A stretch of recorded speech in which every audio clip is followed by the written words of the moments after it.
Ayni kunlarda poytaxtimiz kosmik texnologiyalar sohasidagi yirik anjuman Space Technology Conference Central Eurasia tadbirlariga mezbonlik qilmoqda. 2022-yildan buyon an'anaviy tarzda o'tkazib kelinayotgan mazkur konferensiya mintaqamizning kosmik sanoati rivoji uchun muhim platformalardan biriga aylandi. Natijada yurtimizning ham bu boradagi ilmiy va innovatsion qadamlari ancha faollashdi. Xo'sh, bu yilgi jarayonlarda qanday mavzular muhokama qilinyapti? Dastlabki reportajimiz aynan shu haqda.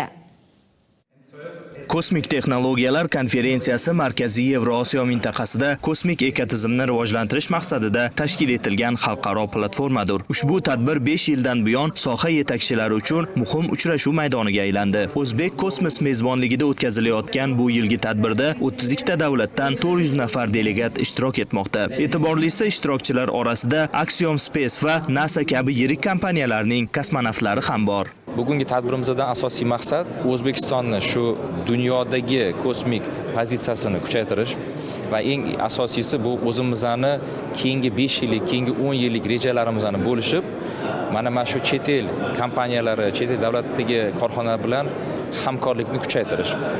Bugungi tadbirimiz orqali chet el kompaniyalarining O'zbekistonga bo'lgan qiziqishini oshirish, O'zbekistonga mana kosmik yo'nalishida investitsiyalarni jalb qilish va albatta umuman olganda mintaqani rivojlantirishga qaratilgan. Prezidentimiz Shavkat Mirziyoyev ilk o'zbekistonlik kosmonavtni fazoga uchirish borasida topshiriq bergan edi. Konferensiya doirasidagi tadbirlarda ushbu mavzu ham muhokama qilinmoqda.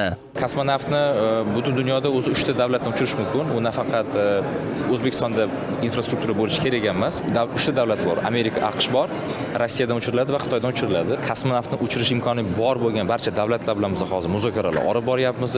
Bundan tashqari shu kosmonavtni tanlash, unga qo'yiladigan talablar bo'yicha hozir o'rganishlar olib boryapmiz. Raketada bitta o'rin olib, sotib olib, o'sha kosmonavtimizni uchiramiz va stansiyaga olib chiqamiz. Shuningdek, dunyoning yetakchi texnologik kompaniyalari ushbu tadbirda ko'rgazma orqali ishtirok etmoqda. Konferensiya orqali mintaqamizdagi kosmik rivojlanishni yanada jadallashtirish, global tijorat tashkilotlari bilan hamkorlikni mustahkamlash, sohaga doir biznes imkoniyatlarini o'rganish, innovatsion va o'zaro hamkorlikni yo'lga qo'yish maqsad qilingan. Muhiddin Ergashev, Xo'jakbar Ibodullayev, Hudud informatsion dasturi uchun.